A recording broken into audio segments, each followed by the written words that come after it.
Hi, I'm Tom Beebekauser with Wetland Restoration and Training. You may find it difficult to believe, but I am standing in a drained and a filled wetland. I'd like to tell you a little story. When I'm driving down the highway and my wife is in the passenger seat, I'll start going over to the edge of the road and hit the rumble strip, and she'll say, "Would you keep your eyes on the road and quit staring at that drained wetland?" Well, today's episode is going to focus on how you can identify drained and filled wetlands. And by identifying these, you'll see there's so many opportunities to restore wetlands on the landscape. Let's get started. The most reliable sign that a wetland has been drained is the presence of a ditch. If you see a ditch, you're looking at a drained wetland. The main purpose of digging a ditch is to drain one or more wetlands. A ditch eliminates surface water and lowers the elevation of groundwater. In the drawing on the left, you see a natural wetland with standing water and a high water table. The drawing on the right shows the same wetland, but after a ditch was dug. The ditch has eliminated the standing water and lowered the elevation of groundwater. Here's a simplified view of a natural wetland. The wetland is in a shallow basin. The rim of the basin is colored brown. The rim is higher and acts like a wide dam with gradual slopes to keep surface water and groundwater in the wetland. A ditch is dug that cuts through the deepest part of the wetland basin and the natural rim of the wetland. This ditch destroys the wetland by removing the standing water and lowering the elevation of groundwater. Ditches appear deepest where they are dug through the natural rim of the wetland basin. People have been digging ditches for hundreds of years because they remove standing water and lower the elevation of groundwater. This photo shows a stream forming in the bottom of a ditch that's being dug by hand. I've dug many ditches where there was no water flowing on the surface when I began digging the ditch. A stream of water formed in the bottom of the ditch within hours of digging the ditch. The source of the stream is the water being removed from the surrounding ground by the ditch. Most of the streams you see near farmland and old fields are not natural streams, but water flowing in ditches dug to drain wetlands in the valleys. Ditches are generally dug straight with steep sides. This aerial photo shows a ditch called Killbuck Creek in Indiana. It was dug to drain wetlands on many farms. Notice that the ditch has been dug in a straight line. Natural streams are sinuous. This aerial photo shows a natural stream that's located in New York State. The natural stream is not straight. Ditches have high and vertical banks. This photo shows the vertical banks in a ditch. Natural streams have low banks with gradual slopes. This photo shows a natural stream with a diversity of wetland types that are on its floodplain. Here's a natural stream with wet meadow wetlands on either side. Ditches are often dug deep and wide so they can drain large volumes of water from wetlands. This ditch was recently cleaned so it can drain more water from the wetland in the background. Ditches are often dug deep so they intercept a permeable layer of gravel that's below the surface of the ground. This permeable layer can extend across the valley and beneath adjoining wetlands. A ditch that intercepts a permeable layer of sand or gravel can drain wetlands over a mile away. This ditch was dug to help remove water in a constructed impoundment along the eastern shore in Virginia. The bottom of the ditch intercepted sand that also extended under a layer of clay in the impoundment basin. The impoundment fails to hold water because the water pumped into the impoundment quickly soaks into the sand in the bottom of the ditch. This ditch was dug on the Cane Ridge Wildlife Management Area in Indiana. The ditch intercepts a deep layer of gravel. The gravel extends under the clay that's found on the surface in several large impoundments about 1/2 mile away from the ditch. The ditch is draining the impoundments even though it is located far from the impoundments. This ditch is inadvertently draining a large constructed impoundment within Moberly Marsh in British Columbia. The ditch is a reshaped borrow pit whose soil was used to build a long and high dike for the impoundment. The bottom of the ditch contains gravel and sand. Water entering the impoundment flows into the ditch and then soaks into the ground. I have examined hundreds of impoundments constructed since the 1960s across North America. These fail to hold water because the water entering the impoundment is simply soaking into the ground and flowing under the dam. This is due to removing the thin layer of soil that is high in clay that's in front of the dam and using this soil to build the dam. And then ditches are shaped along the inside toe of the dam so water can be drained or pumped into the impoundment. The bottom of these ditches often intercepts gravel or sand. Water in the impoundment flows under the dam through the sand and gravel layer. Ditches are often dug along property boundaries so they don't split large farm fields into smaller fields. John D. Smith and his neighbor Christopher Brown agreed years ago to dig a ditch along the border of their two farms. The ditch drains wetlands on both farms and does not affect how they manage fields on either property. This deep and wide ditch was dug to serve as an outlet for drainage structures that were buried to drain wetlands so the area could be farmed. The two pipes you see sticking out of the bank of the ditch are the ends of an extensive network of buried drainage structures. The steel pipes show that a system of drain pipes, possibly made from 12-inch long clay tiles or slotted plastic pipes, were buried in the ground on either side of the ditch to drain wetlands. Seeing large and deep ditches like this one shows that wetlands were drained over many square miles on either side of the ditch. Look at the gravel that's visible in the banks of the ditch at the water's edge. This shows that the ditch was dug to intercept a permeable layer of gravel, giving the ditch the capability to drain wetlands miles away. Much soil is removed when you dig a ditch. The soil removed from digging a ditch is almost always used to fill nearby wetlands. Roads are often built on the soil removed from digging ditches. This road was built on the soil removed from digging a large and a deep ditch.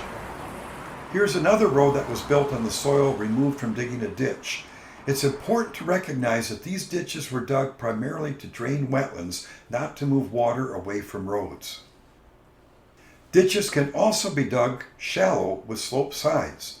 These ditches are often called grassy waterways. Grassy waterway ditches were dug by farmers for several reasons. The first was to drain wetlands. The second was to control erosion. And the third was so they could be crossed with tractors. And the fourth was that they could be kept mowed to prevent trees and shrubs from growing and shading the crops. Drainage structures were often buried in or alongside the edge of shallow ditches. The shallow ditch removes stormwater runoff, and the buried drainage structures lower the elevation of groundwater.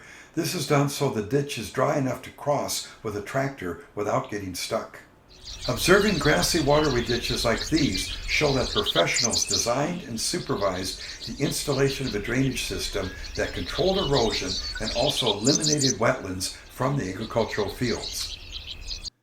Shallow ditches like the one shown can be very difficult to find. This ditch was dug through the rim of a natural wetland in Moberly Marsh in British Columbia, and it was dug by Ducks Unlimited Canada as part of a large impoundment construction project within the Burgess James Gadsden Provincial Park. The arrow points to where two ditches meet at right angles in this field near Cadmus, Ohio. The ditches show that the wetlands have been drained. Here's another wetland that was drained with ditches that meet at right angles. These ditches continue to function even though the field has not been farmed for over 80 years. Seeing a ditch along the base of a hill or mountain shows that wetlands have been drained. These are called diversion ditches because they divert the flow of water around a field or a structure. Here's where an Army surplus dragline is digging a diversion ditch along the base of a hill near Hatton Creek in Powell County, Kentucky. A similar diversion ditch was dug along the base of the hill on the other side of the valley. This diversion ditch was dug in the 1800s to drain wetlands in the Slab Camp Creek Valley on the Danube National Forest in Kentucky. The stream is flowing on bedrock because head cuts have caused the soil in the channel to wash downstream. Some people say that wetlands will heal over time if left alone. They are wrong. Ditches will continue to function even after the fields are no longer being farmed and have grown up to trees. This ditch was dug to drain wetlands for farming in New York. The ditch continues to drain wetlands even though the field has not been farmed for over 60 years. This ditch that is located in a wooded area in Virginia is difficult to see because the agricultural field has grown up to trees and shrubs. However, the ditch is still draining the wetland years after it was dug. Ditches that were dug in residential areas also show where wetlands were drained. Wet meadow wetlands would develop in this lawn if the ditch were filled and disabled. The ditches that are maintained along the edge of the road in the subdivision keep the soil dry enough so that lawns may be mowed without leaving ruts or getting stuck. Walk inside a home with a ditch in the yard and you'll likely find a sump pump in the basement. The presence of a sump pump indicates the home was built on a wetland. A sump pump prevents water from filling the basement of a home. It does this by removing standing water on the surface and by lowering the elevation of groundwater. Drain pipes buried along the base of the foundation carry water into the sump pump. The sump pump has allowed contractors to build homes on wetlands that have a seasonally high water table. This field used to be a wetland. The thing is, you really can't tell by looking at the ground. I know it used to be a wetland because I have found buried drainage structures that are made out of wood. I have found clay tile and plastic drain pipe that are buried in this field. But again, you can't tell that by looking at the surface. So looking at the field in more detail, we see that it's pretty much growing fescue. The thing to do is to look outside of the field. And when you look over to my left, you will see a deep ditch. And that deep ditch is where the stream was moved and channeled to dry this field for farming. And another thing you'll notice when you look around is that all the depressions have been filled in. So we have filled wetland and the field's been leveled so it will drain towards the deep ditch. All these are signs that this area used to be a wetland. The presence of a buried drainage structure proves that a wetland has been drained on the site. These clay tiles we found buried in an old field prove that the site was once wetland. This octagon-shaped clay drain tile we cut while digging a deep test hole shows the area is a drained wetland. This drawing from a book on drainage written by Henry French in 1903 shows some of the structures made from wood and rock that were being used to drain wetlands in the 1800s. Wetlands are first drained by digging ditches. Once the ditch is dug, structures made out of rock, wood, clay tile, or slotted plastic pipe are then placed in the bottom of the ditch and covered with soil so it's possible to farm over the top of the ditch. This drawing from the 1903 book by Henry French shows how poles cut from trees are buried in the ground to drain wetlands. Contractor Ferris Osborne uses the end of a tape measure to point out one of the logs that's buried in a ditch at Dix River in Lincoln County, Kentucky. The logs were stacked and placed end to end in a continuous row along the bottom of the ditch. The buried structure was carrying a large amount of water even though it was uncovered during a drought. Karina Mazelvat shows the location of a still functioning drainage structure that's made of rock that we uncovered while building a wetland on Salt Spring Island in British Columbia, Canada. Robin Anchild points to the direction of a buried rock drain that she uncovered while restoring a wetland. The rock drain was still functioning. This aerial photo shows where buried drainage structures are located in agricultural land in Seneca County, New York. The faint white lines show where structures were buried to drain a wetland. The white lines show where soil is well drained above and near each drainage structure. The darker areas show where the soil has a higher moisture content.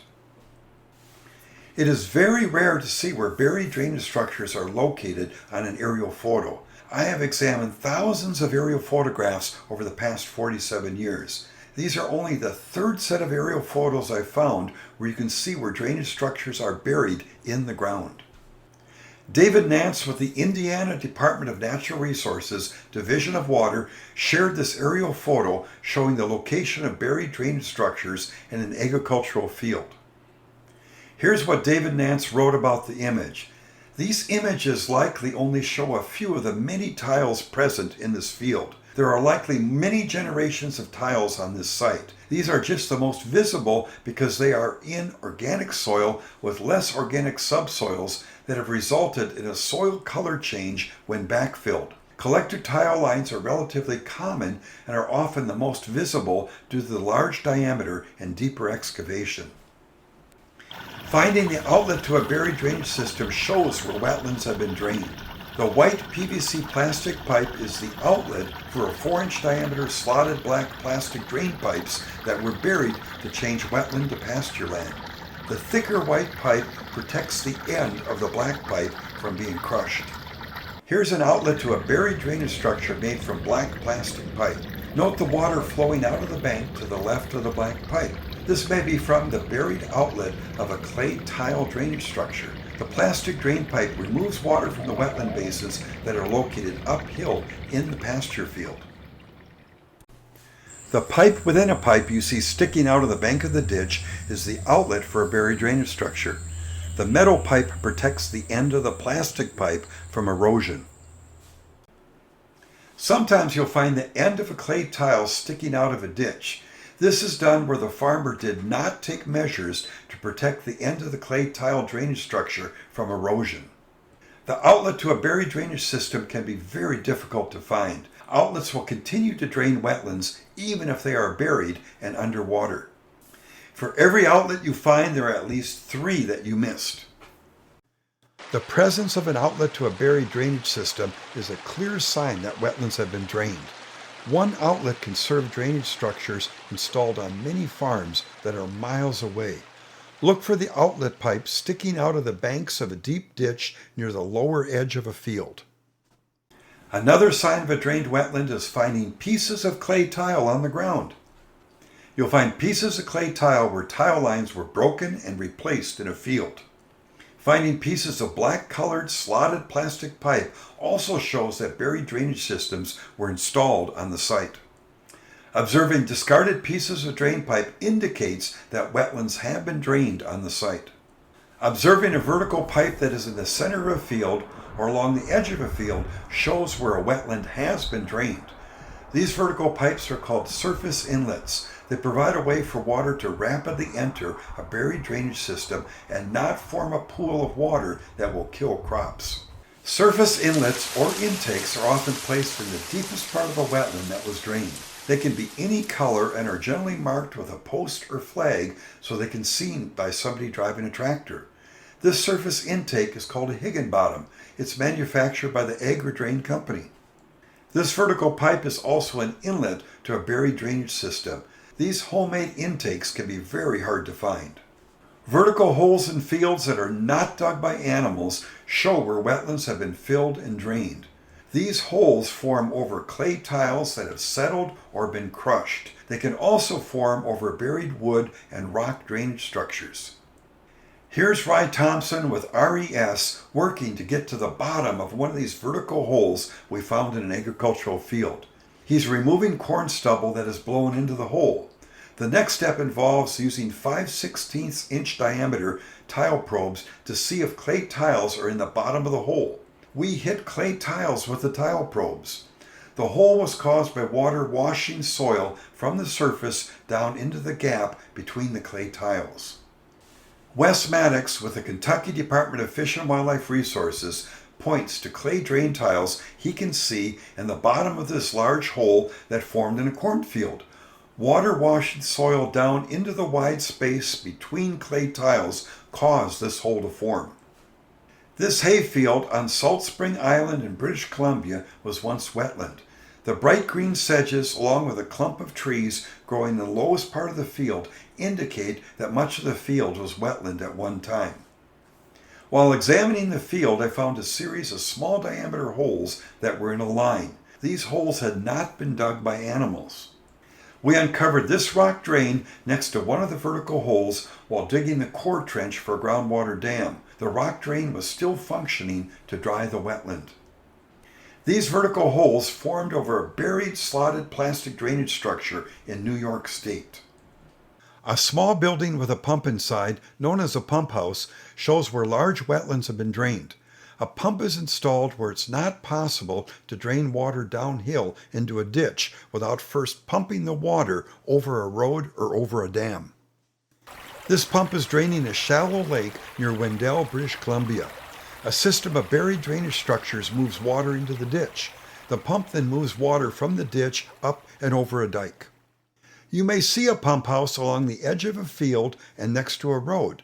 The pump house can look out of place because there will be an electric power pole in the middle of a field and there will be no homes or barns in the area. The presence of puddles in a field after a heavy rain shows that wetlands have been drained. These puddles can last a few days or weeks before water soaks into the ground. The puddles show where much larger wetland basins were located before the area was drained. The puddles are not the historic wetlands that were drained, but they do indicate where much larger and different types of wetlands were located. The water-filled ruts left by rubber tires also indicate that wetlands were drained. Drainage systems are designed to remove standing water from fields within 3 days during the growing season. This explains why you normally see puddles in fields during the winter and the spring outside of the growing season. This photo shows a small wetland being filled with soil in the year 2003. Here is how the filled wetland looks 22 years later. The puddle is located near the center and deepest part of the filled wetland. This is where soil placed in the wetland is settled. The puddle is not present during the growing season.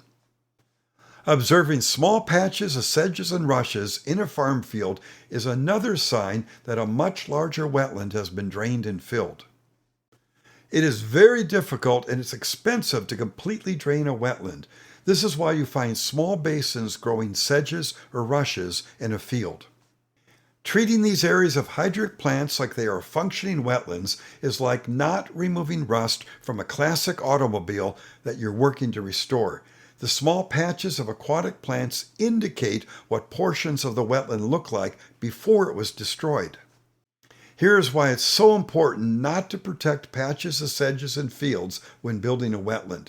You can see a surface inlet to a buried drainage system that's hidden in the middle of this soybean field. Seeing areas of stressed or dead crops in a field shows that a portion of the field was once wetland. Crops will turn yellow and then die when there's standing water or a high water table in a field for more than 3 days during the growing season. Too much water will stress and kill planted soybeans and corn.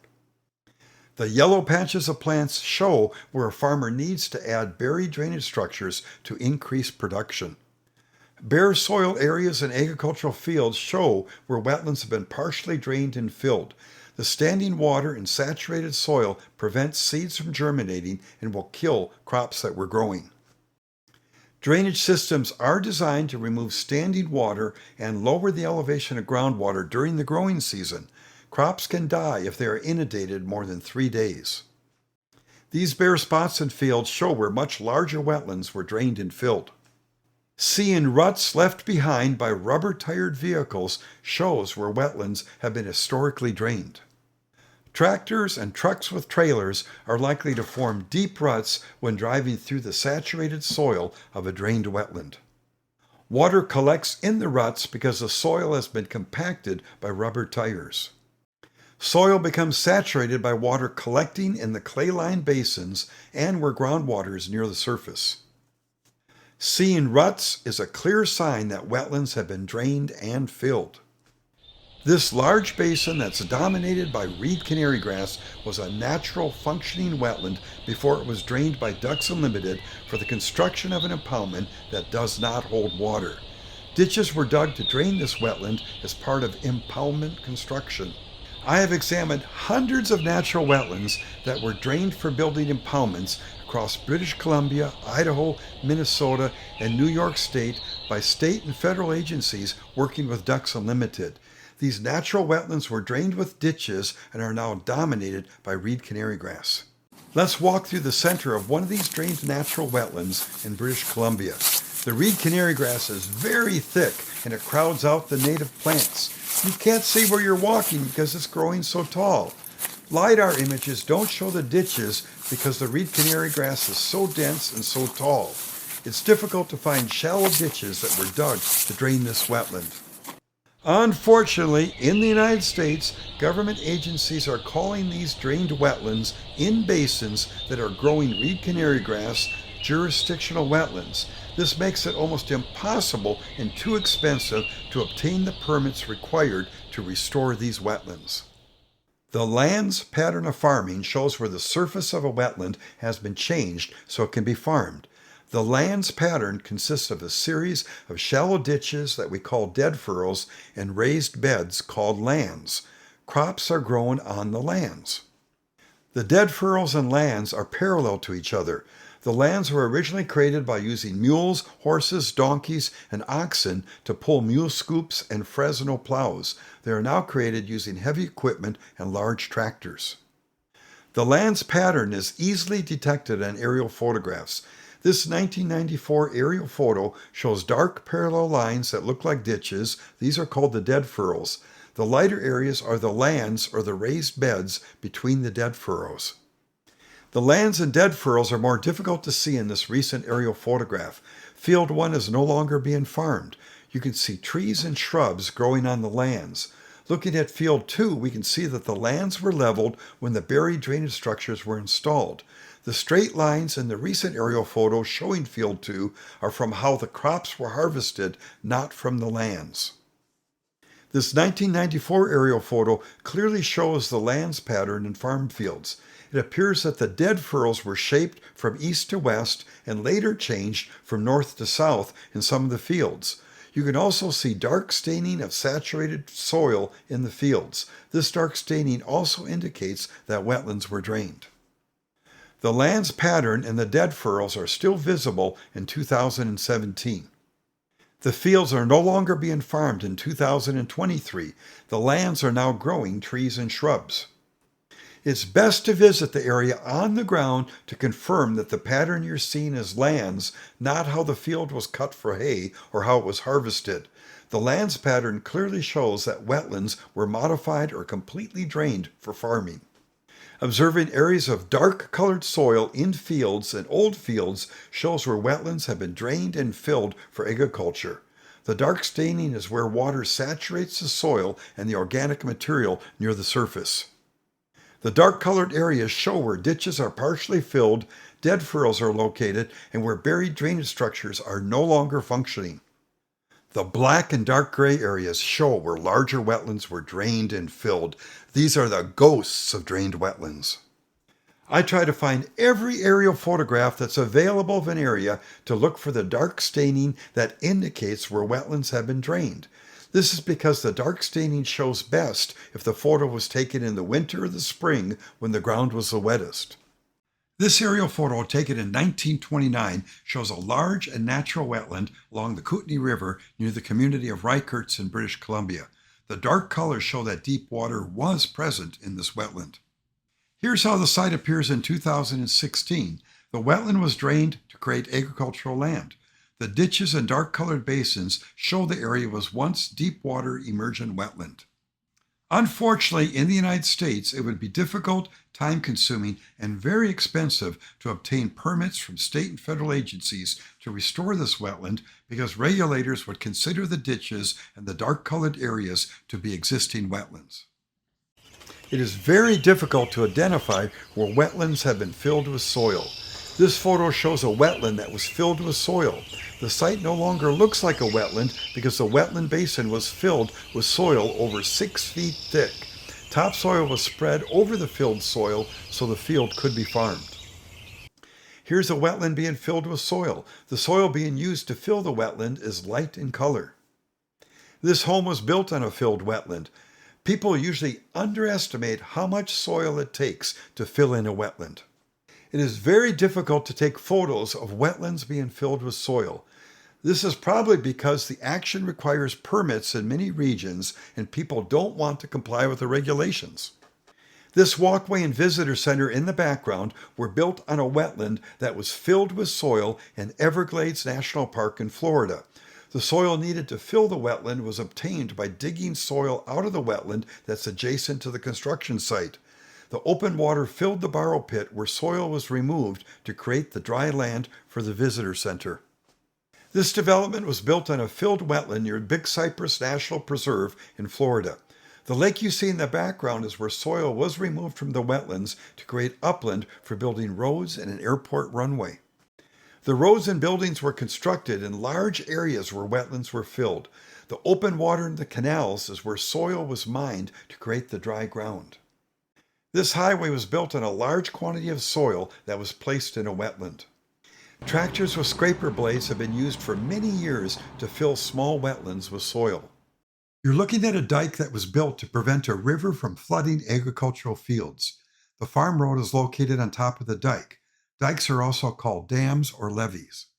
This gravel road was also built on top of a dike. The dike was built to prevent the annual flooding of thousands of acres of lands and wetlands. This aerial photo shows the south end of Duck Lake near the community of Wendell, British Columbia. The farmland was created by building long and high dikes that reduced the size of Duck Lake and prevented the Kootenai River and the Goat River from annually flooding natural wetlands that are now drained for farming. The red lines show the location of the constructed dikes. The dikes were built by filling wetlands, and they also prevented the natural recharge of wetlands with snowmelt in the spring. You're looking at one of many dikes built by Ducks Unlimited Canada in Moberly Marsh near Golden, British Columbia. The dikes were built by filling portions of natural wetlands to retain deep water in constructed impoundments. The constructed impoundments failed to hold water because the dikes or dams were built from topsoil on permeable sand and gravel foundations. Long dikes from 1 to 3 meters high were built along the Columbia River and the Kootenai River in British Columbia, and this was done to prevent floodwater from entering the constructed impoundments. These dikes constructed along major rivers, combined with ditches, leaking dams, failed water control structures, and failed pumps, have dried thousands of hectares of natural wetlands across British Columbia. I'd like to show you the barn that my wife and I built. This is the second barn that was built on this location. The previous landowner built the first barn, which we had to remove because of termite damage. But you notice the barn is built on level ground, and there really is no level ground in eastern Kentucky. And in building this second barn, we discovered that our barn is built on a filled and drained wetland area. I'd like to show you how we discovered this fact. I discovered our barn was built on a filled wetland when it came to digging the holes with a post hole digger in order to make the footers for each one of these support posts. When I was digging with the post hole digger, I went down 2 feet through a really nice clay, and then at the 2-foot mark, I punched through to a hydric soil layer, and it was saturated. And it was dark gray, in fact, black in color. And when I punched through the clay layer, water started coming up in each one of these post holes. And I realized then that this barn had been built on a filled wetland and that the clay was fill that had been taken out of the hillside behind the barn. And here's another sign that our barn was built on top of a filled wetland. See this long strip of gravel? Well, that surrounds a 4-inch diameter black plastic slotted drain pipe. I had to dig a ditch along the entire length of the back of the barn and then put in the plastic drain pipe and surround it with clean gravel to keep the inside of the barn dry. And here's another sign that our barn was built on a drained and a filled wetland area. This is the outlet to the buried drainage structure that I had to install to dry the inside of the barn. And you'll notice that it has the open end of the pipe here. And then also there's a stake, and that stake marks the outlet so that I don't run over it when I'm mowing these fields. And here's another sign that our barn had been built on a drained and a filled wetland. We had to dig this ditch to divert water around the backside of the barn. Otherwise, the water would come into the barn and flood it. This is what we call a diversion ditch. I used a shovel to dig this out, and we have to maintain it on a regular basis by removing the leaves. Otherwise, they will block the ditch. Natural forested wetlands, like the one that you see here, have pits and mounds on the surface. These wetlands are littered with logs and root masses. The surface of the ground in natural wetlands is full of imperfections. Agricultural fields were made by filling in the pits that were left by trees falling over and the natural vernal pond basins that you find in almost every natural wetland. Large tractors with scrapers that are guided by lasers and GPS are now used to fill wetlands and to slope the surface of fields so they will drain. Heavy equipment has been used to fill and level large wetlands to create much of the agricultural land that we see today. The surface of the ground in fields is also sloped so that runoff will enter the drainage ditches. Finding agricultural fields where the soil texture is high in clay and the slope is 1% or less is also a sign that wetlands have been drained, filled, and leveled. I'm going to see if there's hydric soil near the surface. To do this, I'm going to use the 2.5-inch open face clay auger and dig a shallow test hole. The presence of hydric soil in a farmed field is another sign that a wetland has been drained and filled. I've dug this hole in one of our fields and I'm looking at hydric soil. Notice the gray color, and then also notice the oxidized iron or the rust patches that are in the soil. Now, this is a sign that we still have some wetland characteristics present in the field, but it is not necessarily a wetland area.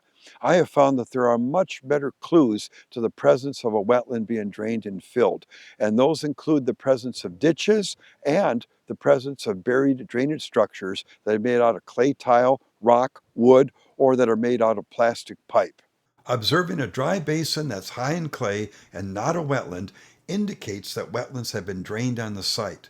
If you look closely at this photo, you'll see a shallow and a dry basin in the field along with an orange-colored Higginbottom surface inlet. A basin in an old field that contains clay texture soil should be wetland. When it's not, you know you're looking at a drained wetland. Can you see the rock in the center of the basin? This is a surface inlet to a buried drainage structure. Wetlands that were drained by people who knew what they were doing no longer look like a wetland anymore. You're looking at a wetland that was drained by professionals. The dry basins of two drained wetlands are clearly visible in this LiDAR image that was taken on the Sumter National Forest in South Carolina. The ditches that stand out most on the LiDAR images are where they cut through the rim of a natural wetland. Here's Jason Jennings, a soil scientist with the U.S. Forest Service. He's standing in a ditch that was dug through the natural rim of a wetland. The ditch was dug by hand in the 1700s to drain the wetland to create a cotton field. Jason found the drained wetland by using the LiDAR images. This beautiful hayfield is in the center of Mobley Marsh along the Columbia River near Golden, British Columbia. The field is in the lowest part of a now largely drained wetland. Ducks Unlimited Canada created this field along with a complex of constructed impoundments. The field is kept dry by a series of ditches and a large pump that removes water that collects in the basin, and then it takes this water and moves it into the Columbia River. The presence of ponds on farms and ranches often shows where wetlands have been deepened and made larger by the construction of a dam. The favored places for building a pond have always been where wetlands are located. Contractors know that if the site contains some water, it can be made to hold even more water. People who own constructed ponds always take pride in telling me that their pond is spring-fed. Because the flow of water from springs will form wetlands, we can assume that any pond that is spring-fed was made by destroying wetlands. I built this wetland 28 years ago on a narrow ridgetop at the base of a mountain in eastern Kentucky. Prior to construction, the site had a few rushes growing on it. It was a poor quality wet meadow. It's now been changed to a perennial water emergent wetland. What happened? Why doesn't it go dry? It's only 14 inches deep. The reason is that there's a spring on this site and it continually supplies the wetland with water. So it's impossible to build a vernal pond here because of the spring. And even in a drought year, it contains water. So a sign of an affected wetland, a changed wetland, is that it's a deeper water pond that never goes dry. Finding a spring box is always a sign that wetlands have been drained. The flow of water from a spring normally supplies numerous wetlands downhill with water. Spring developments generally contain pipes that move water to livestock watering tanks. These watering troughs can be located miles away from the spring. Here's a typical spring that's been modified to provide water for livestock. The emergence of the spring at the base of the hill was dug out to form a small pond. Pipe inlets were placed in the pond and then buried to move water downhill to livestock watering troughs. I have restored many wetlands that were dried years ago when the water from a spring was diverted for livestock. Here's one of the wetlands we restored from a spring on Arizona Game and Fish Department land. The restored wetlands provide important breeding habitat for the federally threatened Chiricahua leopard frog. There are so many signs that wetlands have been drained and filled on the landscape. You can look for ditches, bordering the fields and going through fields. You can look for buried drainage structures, moved streams, hydric soil. All these point to the fact that wetlands have been destroyed on the landscape, but they also show us the many opportunities to restore wetlands. It is possible for you to identify wetlands while driving 70 miles an hour, but be careful you don't hit that rumble strip and get yelled at or get in an accident. Well, this is Tom Biebighauser. I'm with Wetland Restoration and Training, and I invite you to subscribe to this video series so you won't miss any future episodes. And please press that you like this video, and I wish you every success with designing and building wetlands. Thank you.